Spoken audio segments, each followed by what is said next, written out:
I heard it with my own ears. Why is he even still alive?" The laugh that followed wasn't loud, just sharp enough to split something deep in me.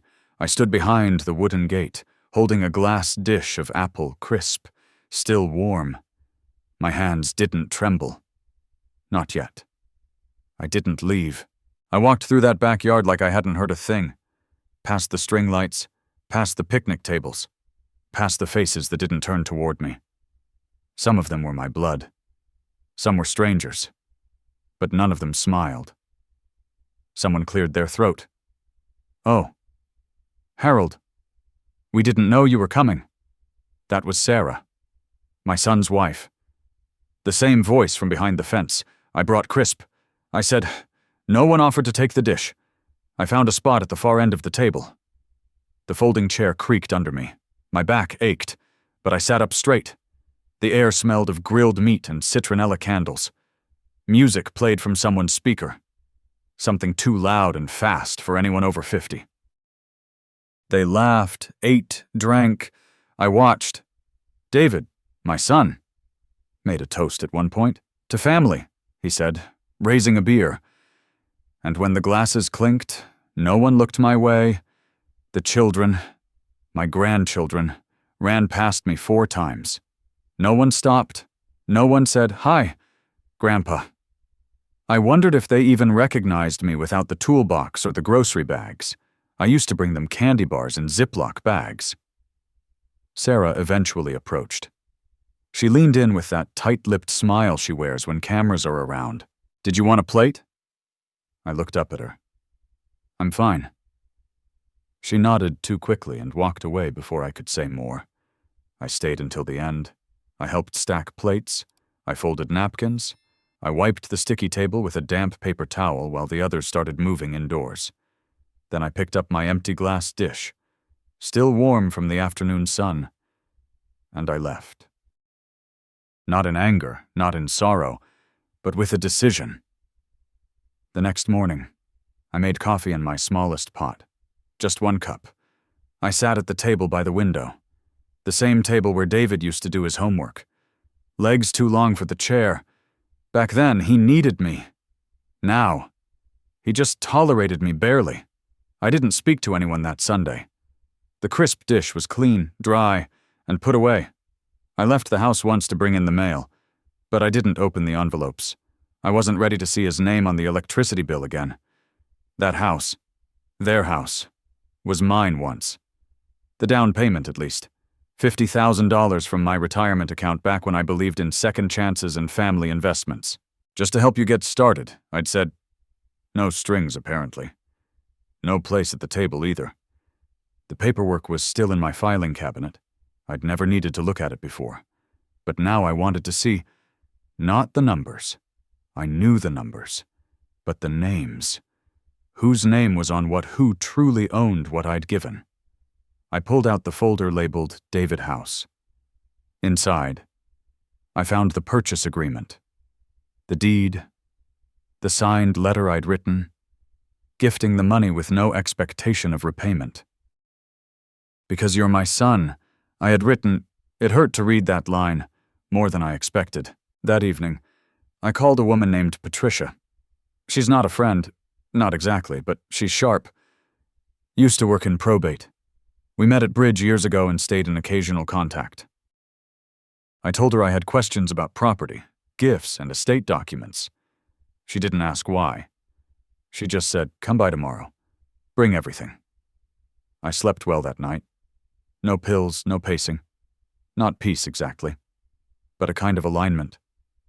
In the morning, I dressed carefully. Ironed slacks, real shoes, the good coat, even though it was too warm for it. When you're about to change the shape of your life, you wear something with buttons. Patricia's house smelled like lemon cleaner and peppermint tea. She looked at the folder, skimmed the documents, and gave a small grunt. No written expectations, no shared title. It's theirs now. You gifted it. I know, I said, but that doesn't mean you're powerless. She told me what could still be done about accounts. Wills, powers of attorney. You can't take the house back, she said. but you can make sure they don't get anything else." That was enough. She gave me a checklist. I folded it in half and put it in my pocket. That evening, I sat back at the kitchen table. No music, no television, just the silence I used to hate, but now welcomed. I took a blank sheet of paper and wrote a name at the top. David. Then I drew a single line through it. On Wednesday, I baked a pie I didn't intend to share. Cherry with a little lemon zest. I used the good crust recipe, the one I used to reserve for birthdays and Thanksgivings. This time it was just for me. No reason, no occasion, just because I still could. I sat on the porch while it cooled, my knees covered with the old Afghan Doris gave me before she passed. The street was quiet, a few kids on bikes, someone mowing a lawn 3 houses down. It was the kind of afternoon where nothing big happened, unless you were watching closely. Around 5, a car I recognized pulled into the driveway across the street. Sarah's sister, Michelle, stepping out with a tote full of groceries and a bottle of wine. She knocked once and went inside without waiting. Comfortable, certain of her place. I hadn't been invited to that house in nearly 5 months, not since Emily's birthday. Even then, they sat me near the trash bin. "So, you won't be too close to the music, Dad." I remember David saying that like it was thoughtful. Emily hadn't opened my gift until after I left. A picture book, hand-stitched. I'd written a little note inside the cover to Emily, with all the love a grandpa can fit on a page. She never mentioned it. I'd seen them 3 times since at the grocery store once. David in a rush. Sarah pretending not to notice me in the produce aisle. Another time at the library where Emily walked right past me. No smile. Just a glance like I was a substitute teacher or a neighbor she couldn't quite place. And still I'd kept a drawer in my hallway with stickers. Tiny notebooks. Little treasures for the children, just in case. For years I filled it faithfully. That day, I emptied it. Every last thing went into a paper bag. I set it by the curb with the other recycling. I watched the bag sit there for hours, untouched, just like me. That evening, I got a message from David. "Hey, Sarah says she might have hurt your feelings on Sunday. Didn't mean anything by it. She was just tired." You know how family events can be. I read it twice. Then I deleted it. Not replied, deleted. I wouldn't archive his explanations like museum pieces anymore. I'd done that too long. Stored excuses like mementos. Wrapped them in the soft padding of he didn't mean it or she's just under stress. No more. At 8. Someone knocked. For a second. I thought maybe, but it was Linda from next door bringing a container of lentil soup and asking if I'd seen her cat. I hadn't, but I invited her in. We sat at the kitchen table and split the pie. She didn't ask about David, didn't ask why my eyes looked heavier than usual. She just said the pie was so good it made her knees hum. We laughed. I needed that laugh more than I realized. Later, after she left, I picked up a photo from the shelf in the hallway. Me and David, 1988. He was 9, missing a front tooth, smiling like I was the whole world. I looked at that boy and whispered, "I miss you." Not the man, the boy. I turned the photo face down. Then I opened my desk drawer and removed the envelope labeled legal. In it, my will, my medical directives, the durable power of attorney David had signed on for 4 years ago when I had the fall, the one he never followed up on, never asked about. I held that document in my lap a long time. Tomorrow, I'd go back to Patricia. But that night, I sat still in the dark and said goodbye to a version of my family that only existed in my memory. Patricia's office was quiet the next morning. A soft sort of quiet. The kind that wraps around you like a thick scarf.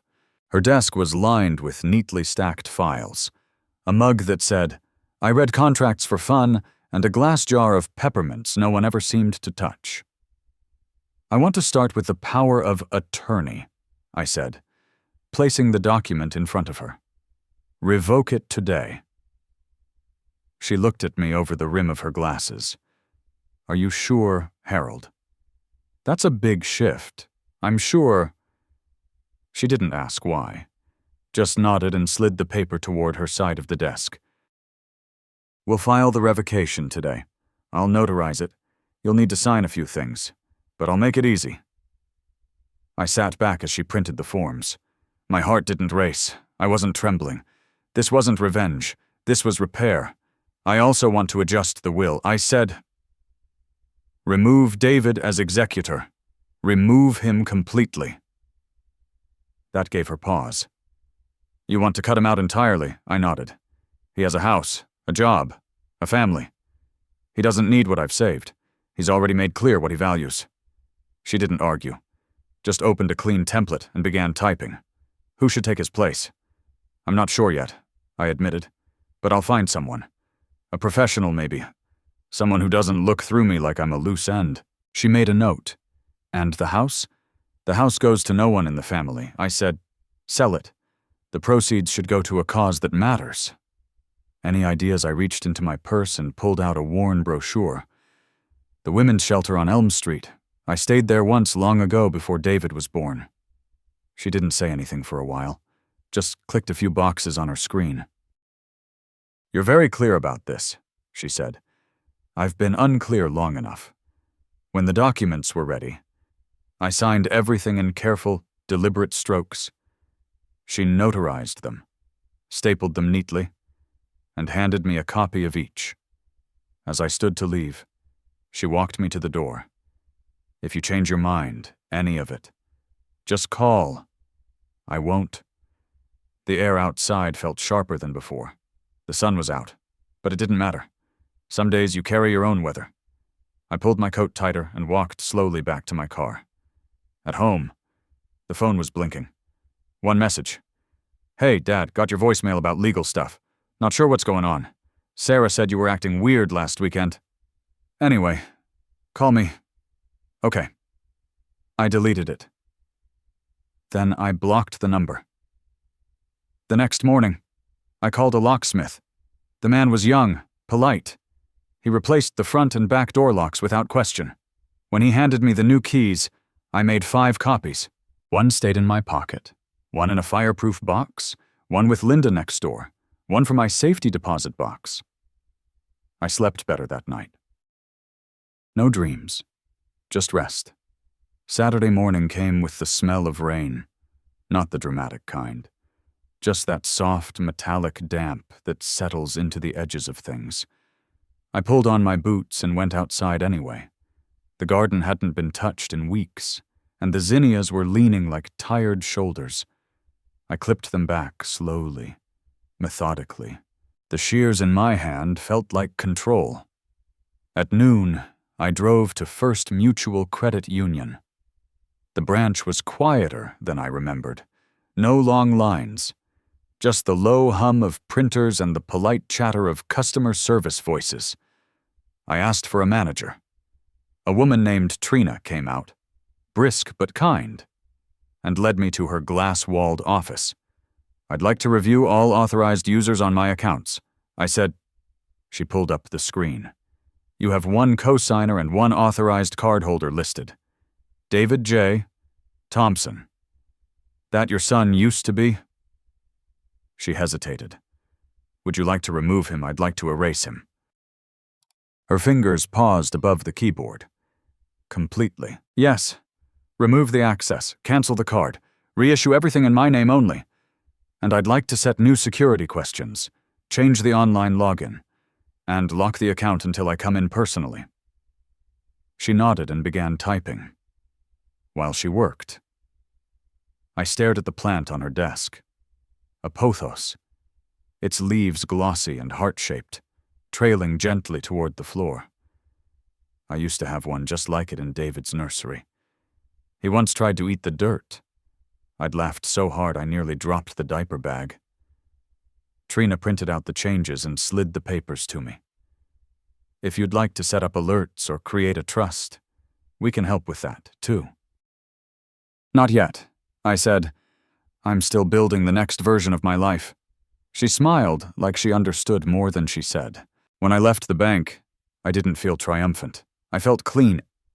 At home, I went to the hall closet, the one with the photo boxes, the holiday tablecloths, and the quilt I never finished. I took out the fireproof lockbox and opened it. Inside were my most important documents. The deed to the house, birth certificates, insurance policies. I removed David's birth certificate, not to destroy it, just to separate it. I placed it in a folder labeled History and stored it in a drawer away from everything else. That night, I opened my address book. It still had tabs from the 90s, little plastic dividers that had yellowed over time. I flipped to D and stared at the names: David and Sarah, Emily, and Jack. I took out a pen and drew a single line through each one.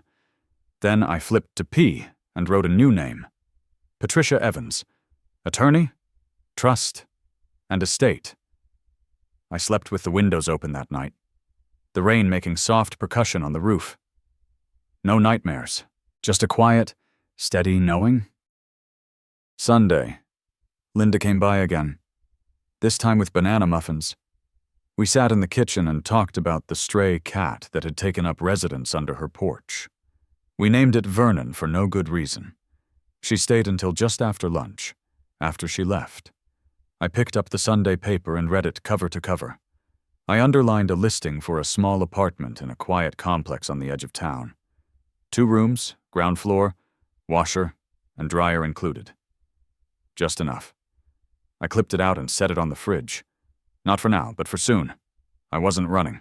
I was preparing because the next time someone asked, "Why is he even still alive?" I wanted the answer to be clear, to reclaim everything I gave away too cheaply.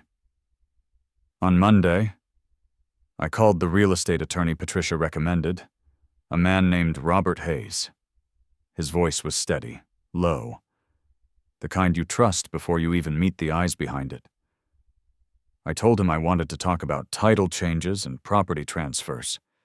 He gave me an appointment for Thursday. In the meantime, I gathered everything: the deed to the house, the property tax records, the repair invoices I'd kept for 25 years, new roof, new plumbing, the furnace that David had said wasn't worth the investment, but I'd paid for anyway. Every receipt was a thread in the story they wanted to forget. I made neat copies. I labeled folders. When I was finished, my dining table looked like the war room of a man no one had expected to resist. That night, the phone rang again. Blocked number. I let it go to voicemail. A moment later, the machine picked up. "Harold, it's Sarah. Look, we really don't understand what's going on. David's been trying to call. Emily's been asking about you. We're all worried. Please call us back." I turned off the machine. The lie sat in the air like old perfume.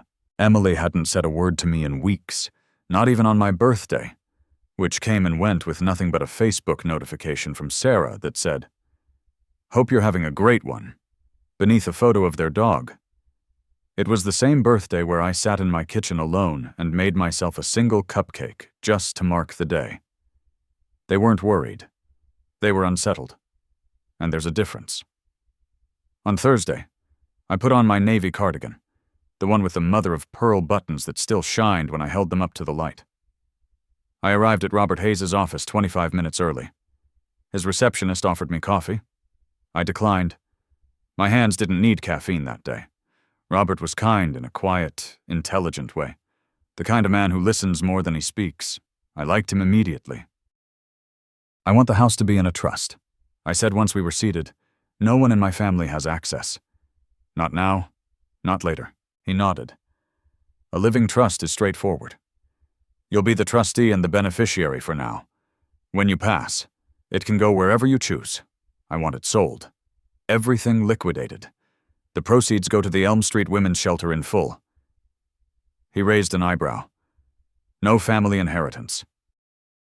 No, he didn't push, just wrote it down. I also want to remove David from any and all documents where he might be listed as a beneficiary.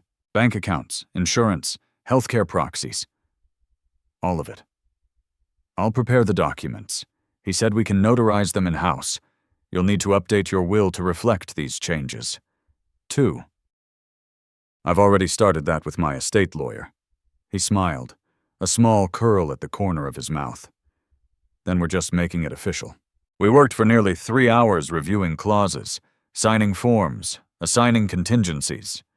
He explained everything with patience and precision. When we were done, he handed me a slim binder. "This is your trust packet," he said. "Keep it safe.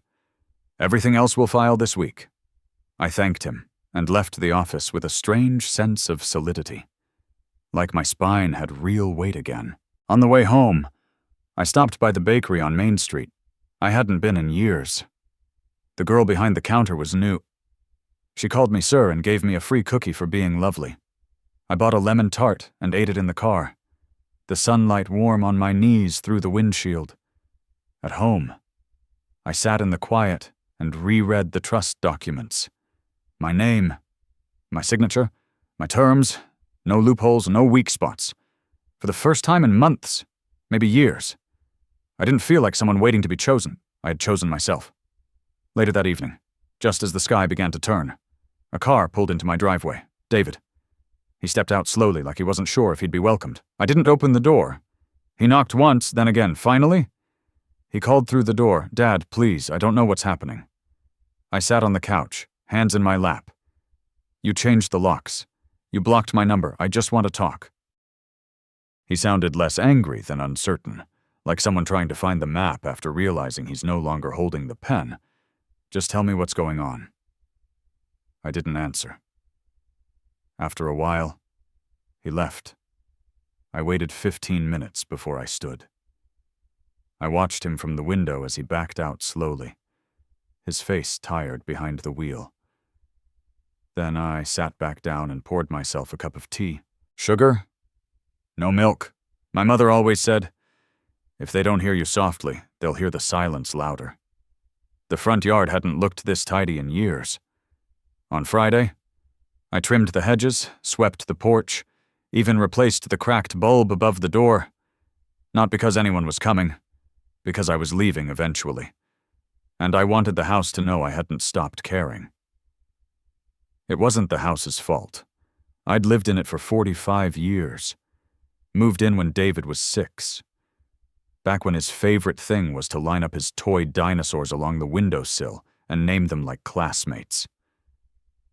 This one's Rebecca, and this one's Mrs. Fulton. It had been my dream house once. 3 bedrooms, a wide front window, a narrow little attic I turned into a workshop.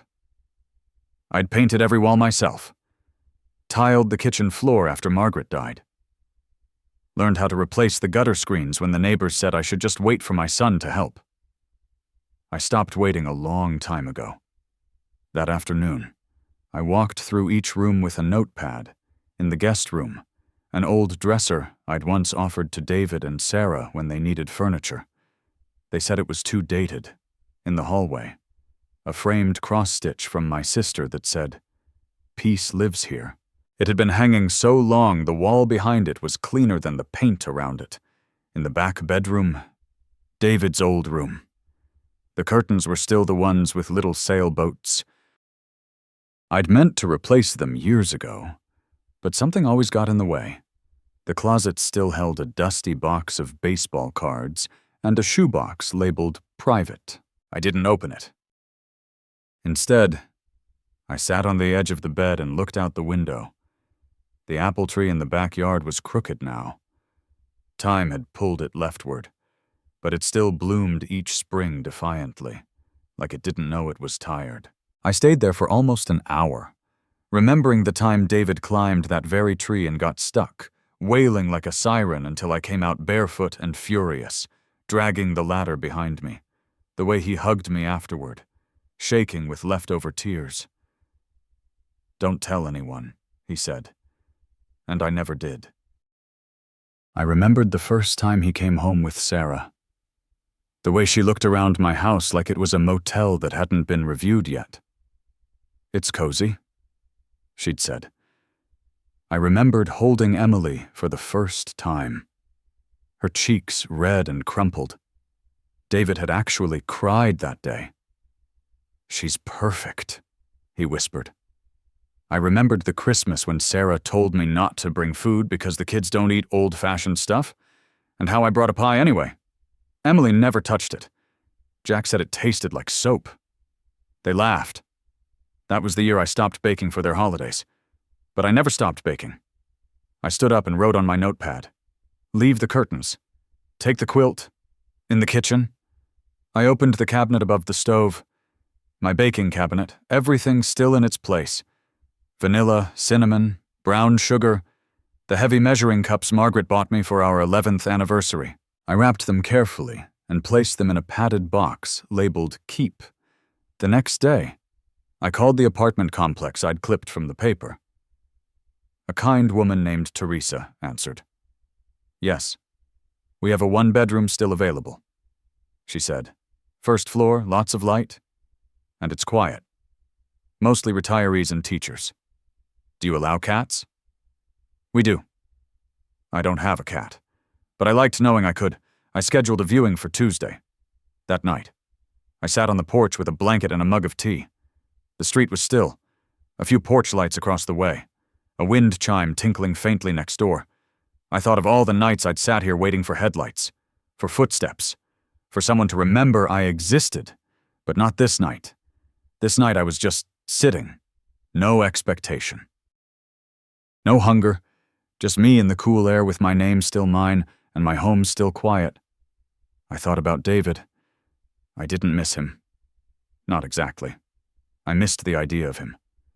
The son who built Lego castles on my coffee table. The boy who held my hand too tightly crossing the street. That boy had disappeared long ago, replaced by a man who couldn't see past his own needs, his own schedule.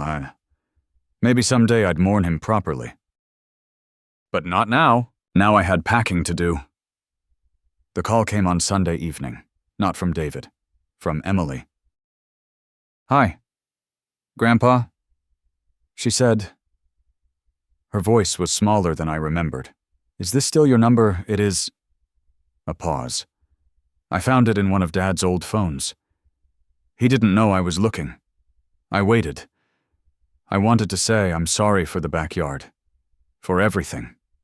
Really. I didn't rush to comfort her. That instinct, the one to shield others from their shame, had lived in me a long time, but I'd evicted it recently. "What are you sorry for?" I asked gently. She took a breath. "For not talking to you. For pretending not to see you at the library. For laughing when Mom said what she said. It wasn't funny. She stopped. "You just wanted to belong." I finished for her.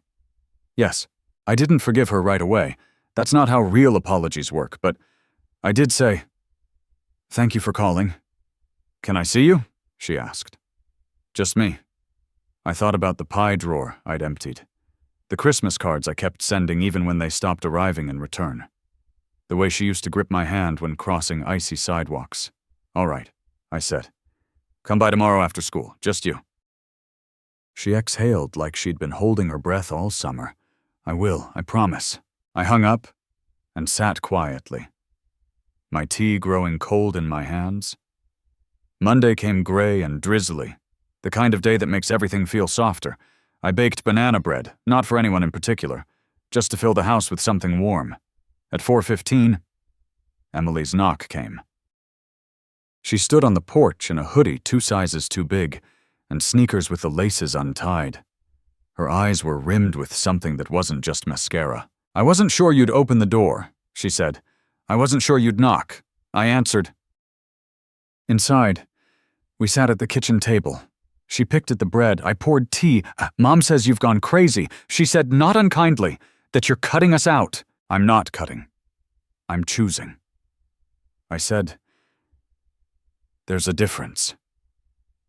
She nodded like she almost understood. "I don't hate you," I added. "I don't hate you either," she whispered. I think I copied how they acted. and I didn't question it until I started missing you." The sentence folded something inside me. "I want to come back," she said, "if that's allowed." I looked at her. This girl who still had the same eyes as David at 9 before the world taught him how to be unkind. "You can come back," I said, "but not for pie, not for gifts, only for truth. I can do that." She stayed an hour. We didn't talk about David or Sarah, just school, books, a cat she wanted but wasn't allowed to get. She left with a second slice of banana bread wrapped in foil. After she walked down the driveway, I watched her until she turned the corner. I didn't feel hopeful. I felt honest. That night, I wrote in my journal, maybe some doors don't need to be slammed, just gently locked from the inside, with a window left cracked for the ones who come alone and knock with care. The next few days passed quietly. I packed slowly, one drawer at a time, one memory at a time. Not because I was sentimental, but because I wanted to know what I was keeping and why. If something didn't make me feel stronger, it didn't come with me. The apartment viewing was scheduled for Thursday afternoon. That morning, I woke up early and brewed coffee strong enough to stand up on its own. I wore slacks and a blouse. Not because anyone would judge me, but because starting a new chapter deserves clean seams. The apartment complex was simpler than the brochure made it look, but it felt right. Brick buildings, tidy flower beds, a bench under a linden tree. Teresa, the manager, greeted me like she already knew who I was. "Ground floor," she said, unlocking the door to Unit 1B, south-facing windows. "Neighbors are quiet, heats included." The space was small, yes, but honest. No pretense, no echoes of voices that had grown cold. Just clean light and walls waiting for new stories. I stepped into the kitchen and ran my hand over the laminate counter. It wasn't marble, but it was mine. The stove had only 4 burners, and the fridge hummed faintly like it was keeping a secret. I liked it. "I'll take it," I said. Teresa blinked. "You don't want to think about it. I already have." By that evening, the paperwork was signed. I put down the deposit and scheduled my move-in for the 1st of the month. 4 weeks. Enough time to leave with care, not haste. That night, I sat in the living room among half-filled boxes and wrote out a new address book card. Harold Thompson, 128 Willowview, Apt 1B. No forwarding for David? I smiled as I tucked it into my drawer. 3 days later, David showed up again. He didn't knock right away. I heard his car before I saw it. The engine idled for a while out front as if he was rehearsing something behind the wheel. When he finally stepped onto the porch, I met him at the door. I didn't open it.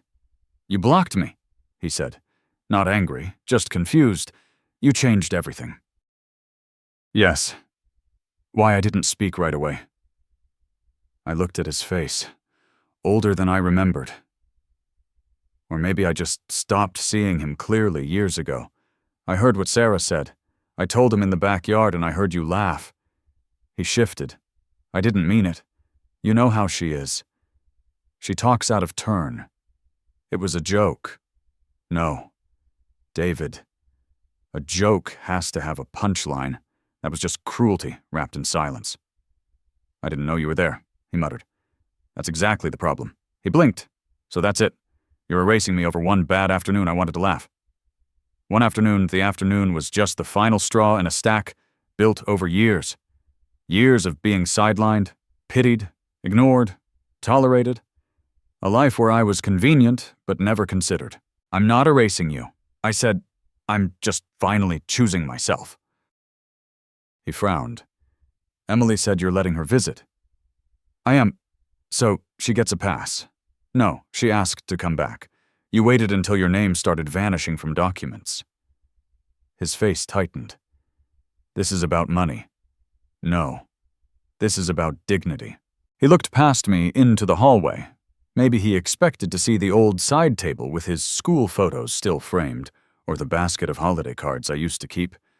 But the hallway was clean, clear. "I'll always be your son," he said, "and I'll always be the man who gave you more than he should have." I stepped back and closed the door. Not slammed, just shut. Through the window, I saw him linger a moment longer, then leave. That night, I didn't feel triumphant. I cried for 8 minutes. I timed it. I let myself feel the break, not because I regretted it, but because endings deserve respect. Then I made tea, folded one more box, and placed it by the door marked Keep. The kitchen table held only what mattered now. 1 teacup, a lamp, a shallow bowl of oranges. Everything else had been packed or donated. I didn't need much anymore. Just what fit inside one small life. On Sunday afternoon, I hosted tea for the first time in years. Not for birthdays or holidays, just for warmth. Marcia came first with her limp and her bag of crossword books. Then Ida in her fur-trimmed coat, even though it was 55 degrees. Then Nora, my old friend from the church choir, who still wore perfume that smelled like early spring and old envelopes. They didn't bring food, though each had offered. I told them it wasn't about that. I baked a single spice cake, nothing fancy, just enough to slice once each with 1 wedge left over. We sat by the windows, the afternoon light soft and pale. I poured tea in my chipped china, the blue set that survived 2 moves and 1 accidental drop in '95. No one asked about David or Emily or the house. Instead, we talked about shoulder pain and grocery prices. Ida told a story about a bus driver who waited 3 extra minutes while she fumbled with her change. Marcia said her niece got engaged to a boy who wore socks with cartoon whales on them. Nora brought up the library's poetry group and asked if we wanted to join. It was the most comfort I'd felt in years. At one point, the conversation dipped the way it always does when men over 70 drink warm things together. The room quieted, not from awkwardness, but from fullness. And I said it. I'm moving. 3 sets of eyebrows lifted, but no one interrupted. I found a small place across town. I'll be gone by the end of the month. Ida leaned forward. Does your son know he doesn't need to? Marcia nodded as if that was all the explanation required. They stayed another hour, helped wash cups, wrapped the extra slice of cake in foil, said they'd call soon. When they left, the house was still, but not empty. I walked through each room again, this time not as a farewell, but as a blessing. In the hallway, I stopped by the shelf where I used to keep framed photos of David's family. Weddings, birthdays, first days of school. I'd already packed most of them away, unsure if I'd want to hang them again. Except one remained a picture of me and Margaret, taken by a neighbor when we'd finished painting the front porch. We're both covered in splatters, holding brushes like trophies. She's laughing. I'm squinting into the sun. I took the photo and wrapped it in a kitchen towel. It went into the box labeled Essentials. Later that night, I opened my journal and wrote, 3 women drank tea in my kitchen today. No one interrupted. No one explained. No one corrected. We just existed. Together, that entry meant more than all the Christmas newsletters I used to write, filled with pretend happiness and obligatory gratitude. The next morning, I woke to a voicemail from Sarah. Short, cold. I heard you spoke to Emily and David says you've been hostile. If this is your way of getting attention, it's really sad. I played it once, then deleted it. Hostile. That's what they called a man who finally spoke up. That's what they called silence when it no longer served them. I opened the back door and stepped into the yard. The air smelled of wet leaves and the faint sweetness of old grass. I walked barefoot through the patch of lawn I'd mowed myself for decades. At the far corner where the garden used to be, the dirt was still dark. I knelt slowly, ignoring the ache in my knees, and dug my fingers into the soil. I planted 4 zinnia seeds from an old paper packet I'd found while packing. Just 4. Not to bloom, but to mark something. The doorbell rang at 10:45 sharp on Wednesday. I knew it wasn't the postman. He came at noon. Give or take. And it wasn't Linda, who knocked like she was always halfway apologizing. No, this knock was practiced. Polite. When I opened the door, Sarah was standing there in heels too high for the weather, and a coat the color of wet bone. Her lipstick was perfect, but her eyes were tight. Harold, she said like she was reading the word off a clipboard. Sarah, she didn't ask to come in. She stepped past me like she still lived in the narrative where that was allowed. I closed the door behind her. Slowly, deliberately. She stood in the middle of my living room like someone preparing to deliver a pitch. Her hands clasped too tightly in front of her purse. "This is getting out of hand," she began. "You've blocked David. You've changed your accounts. Emily is sneaking around to call you. And now I hear you're moving." "All true," I said calmly. She blinked, thrown for a moment by the lack of resistance. "We're your family," she said, putting weight on the word like it was an anchor. "You can't just erase us because of a bad day." I studied her. The way she wore confrontation, like jewelry, displayed, not felt. It wasn't one bad day, I said. It was years of polite dismissal, of lukewarm invitations, of being tolerated instead of welcomed. One day just pulled the curtain back. Her jaw tightened. "We never asked you for anything. That's the problem. You never asked. You just expected." "I don't know what David ever did to deserve this," she snapped. "He's a good man.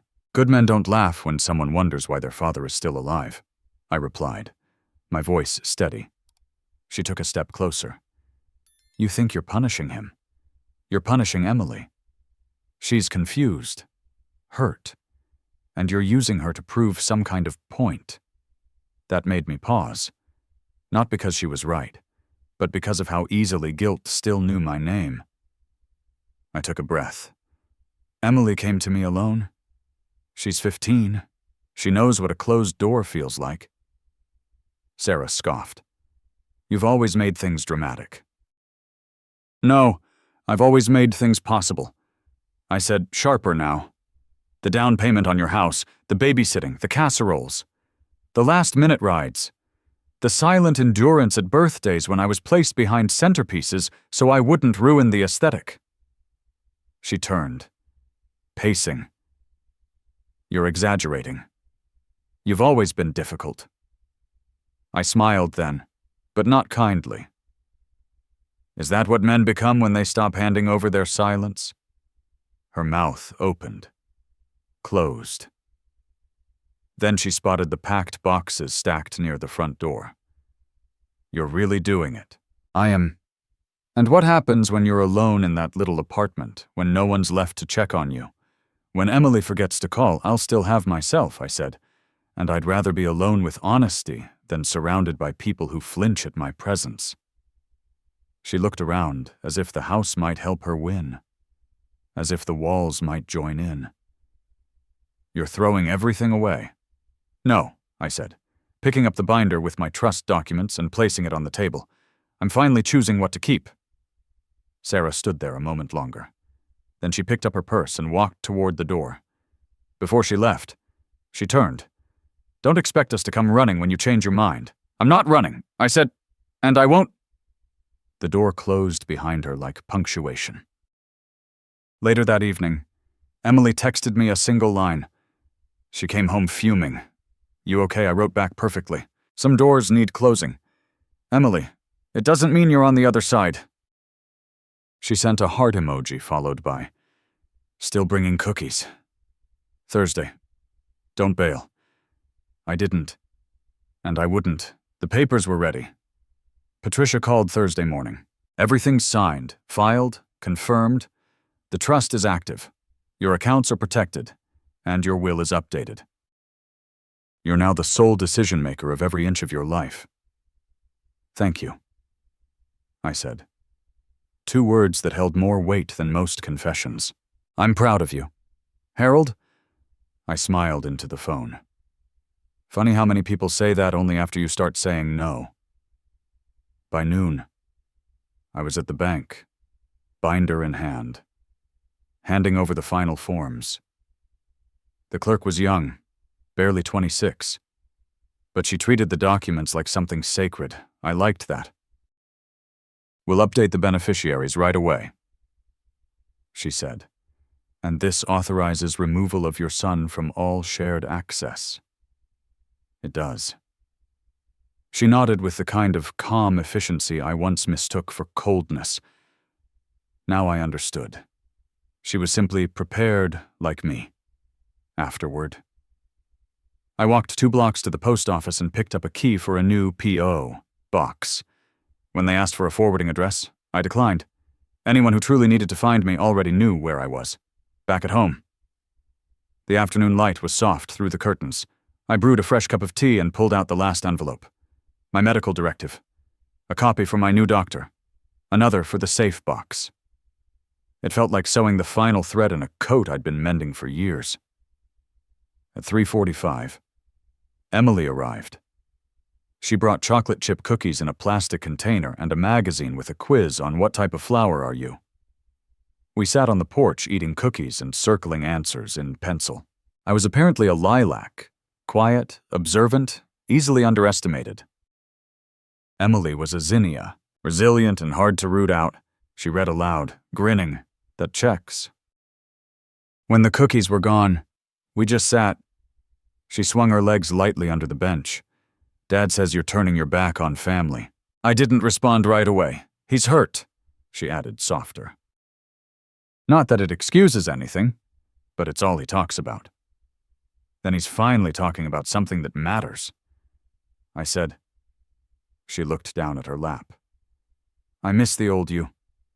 No, I said. You miss the version of me who let himself be erased quietly. That wasn't me. That was survival. She nodded. I get that now. We sat for a while longer. Then she pulled out a folded piece of paper. It's just a sketch, she said suddenly shy. I made it last night. I don't know if it's any good. I unfolded it. A pencil drawing, rough but clear. A man seated in a chair, his back straight, eyes forward. In front of him, a chessboard, or on his side, just 2 pieces. On the other, a full set. But his pieces were in winning positions. She's not done, Emily said. She's just starting to play her game. I didn't speak. I couldn't. I reached out and squeezed her hand. Can I hang it in the new apartment? I asked. She lit up. Really as the sky turned peach behind the rooftops. She stood to leave. I know this doesn't fix everything, she said, but I want to be around if you'll have me. I will, I said, but only as you are. No pretending. She grinned. Zinnias don't pretend. After she left, I sat alone for a long time. The drawing in my lap, the house quiet around me, all the paperwork signed, all the decisions made, no more permissions to seek, no more hoping for invitations that came too late or too shallow. It was done. Not bitterly, but firmly. Tomorrow I would begin packing the final boxes, and after that, something better than hope. Space. Moving day arrived quiet, without ceremony. I woke before dawn, made coffee in the same chipped mug I'd used for over 25 years, and stood in the kitchen one last time barefoot, the linoleum cool under my soles. The light hadn't yet reached the windows, but I didn't need it. I knew every inch of this house in the dark. The movers came at 9:30 sharp. 2 young men, polite, fast. A little surprised by how few boxes I had. I'd labeled everything clearly. Kitchen. Keep. Closet. Donate. Bedroom, memories, and one marked, "Do not open yet." They didn't ask questions. By noon, the house was nearly empty. The walls looked tired, like they were exhaling. I walked through each room slowly, my fingers grazing surfaces one last time, not to cling, but to thank. In the hallway, I paused where David's height marks used to be, long painted over. I could still feel the indentations if I pressed lightly enough. 6 years old, 8, 12, a lifetime of inches that couldn't be undone. I didn't cry. I placed a small envelope in the top drawer of the empty hallway table. It held one key and a note that simply read, "This house taught me everything. Thank you." Then I locked the front door behind me and didn't look back. The apartment smelled like fresh paint and new beginnings. The movers placed the boxes exactly where I asked. I tipped them too much. I didn't care. Teresa from the office brought me a welcome packet and a small plant. "Something green," she said, "for your windowsill." It was a tiny succulent in a ceramic pot shaped like a cat. I placed it beside the kitchen sink and whispered, "I think we'll get along." The first thing I unpacked was the kettle. The second, Emily's drawing. I hung it near the window where the light caught it softly, the pencil lines glowing like they were freshly drawn. That night, I made toast and ate on the balcony wrapped in a blanket. No noise, just wind and the occasional hum of someone else's television through the wall. I didn't feel lost. I felt spacious. The next morning, I unpacked the last box.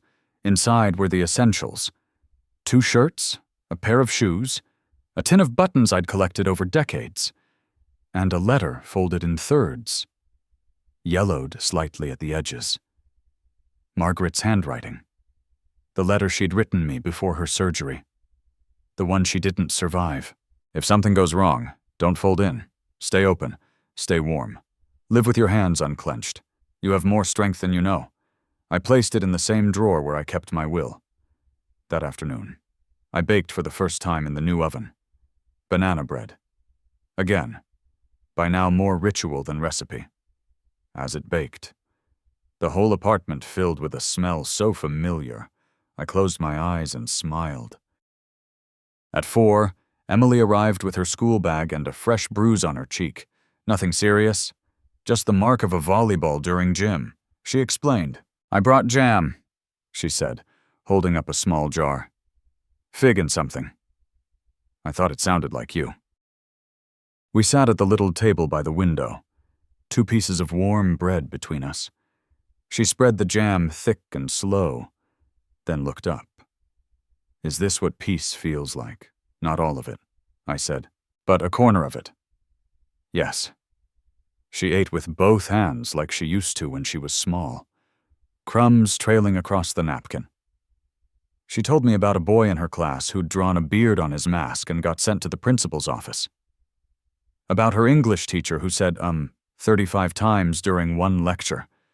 About how Sarah was furious with me for turning down a birthday invitation. She said you were making a spectacle of yourself. "I'm not making anything," I said. "I'm simply not showing up where I'm not wanted." I told her I wanted to come anyway, and she said she couldn't stop me, but she wouldn't drive me. "You walked?" "No. I borrowed Grandma's bike. It's in bad shape, but it got me here." That made me smile. Margaret would have liked that. "You can leave it locked on the balcony," I said. "We'll fix it up together." Her eyes lit up. Really, really. After she left, I watched the sun lower behind the row of trees outside. I didn't miss the house. I didn't miss David's silences or Sarah's sideways smiles. I didn't miss the old version of myself that whispered, "Maybe next time they'll see you." Because now I saw myself and I didn't need permission to exist. 1 week after the move, the house sold. The realtor called to say the offer came in just above asking. An older couple. No kids, looking for quiet and history. She said, I almost laughed. They'd found both. I didn't go back. Not even for the walkthrough. I gave Robert power of attorney for the sale, signed what needed signing, and let it go.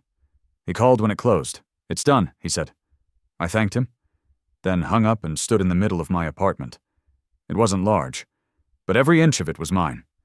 I opened a new bank account for the shelter donation. I didn't put it in my will, and I gave it now.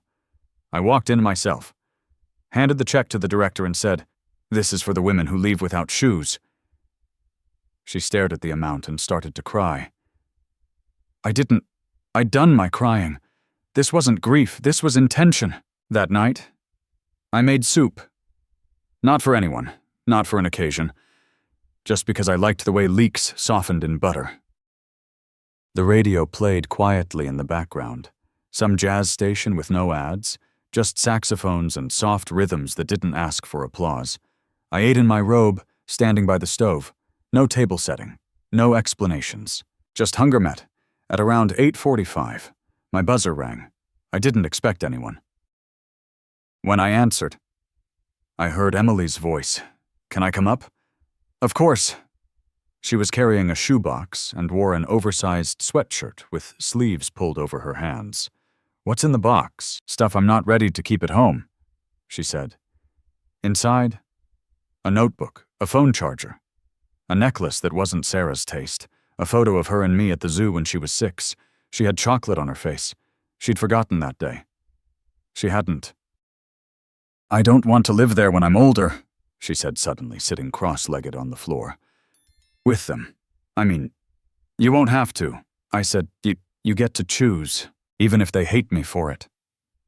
Especially then." She nodded, thoughtful. "Do you think people can change sometimes? But I think the better question is, can they stop pretending?" She looked up. "Are you still angry?" "No, I'm finished." Emily stayed until nearly 10:15. We didn't talk about David. She didn't ask for stories about him, and I didn't offer. Some threads don't need tying. When she left, she hugged me tighter than she ever had before. The next morning, I walked to the corner store for milk. The man behind the register nodded at me like I was already part of the routine. "You're the banana bread guy," he said. "The kid with the bike talks about you." I smiled. "That's me.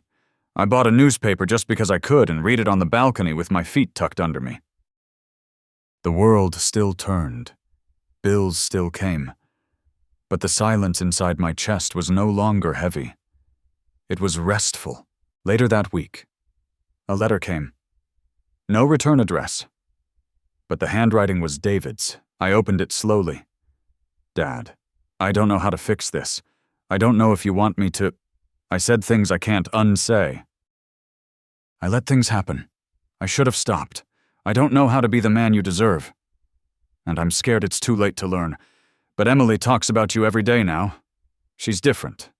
Braver. And that came from you. I'm sorry. I hope one day you'll let me try." I folded the letter and placed it in a drawer.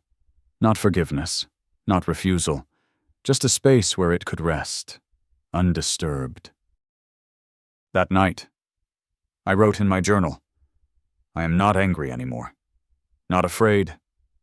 I am not waiting at windows. Not watching porches. I am not a forgotten guest at someone else's table. I am building my own."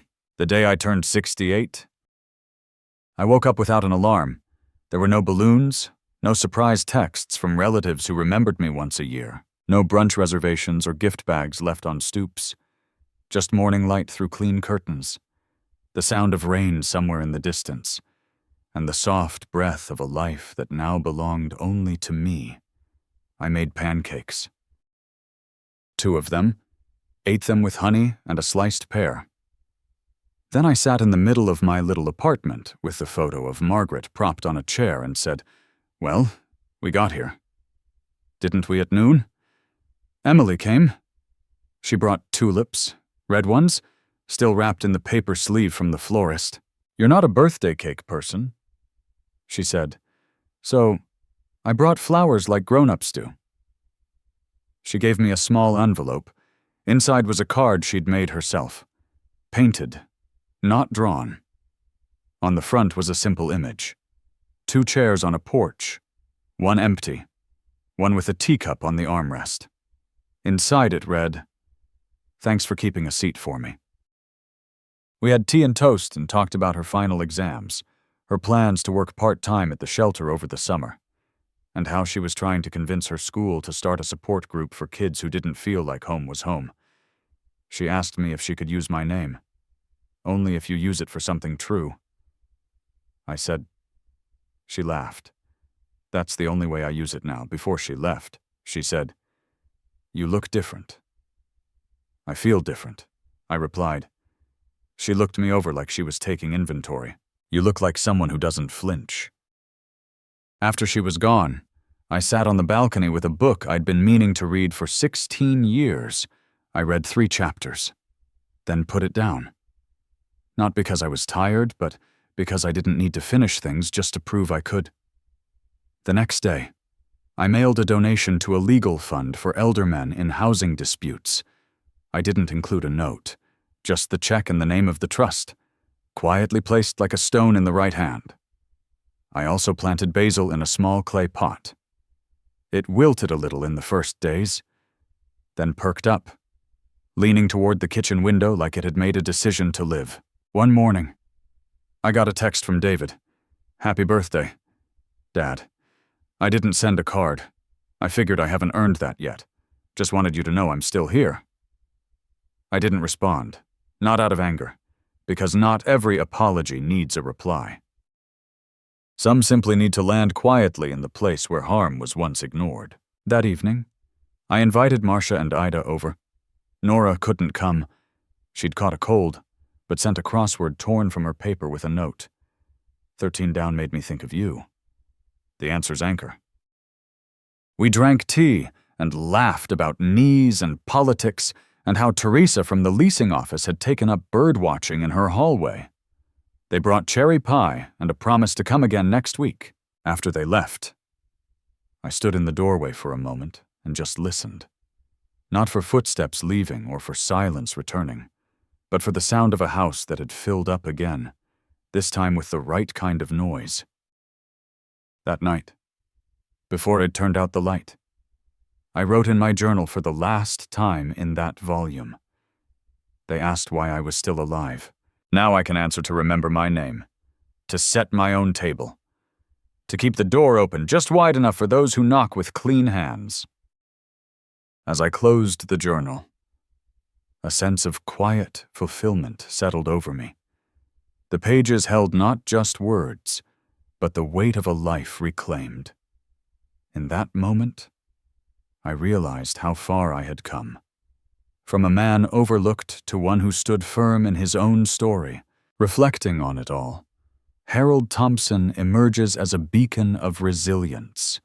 At 68, he embodies the quiet strength many elders possess but rarely wield. His journey from pain to empowerment shows that age does not diminish one's right to dignity. David, his son, represents the all-too-common drift of familial bonds.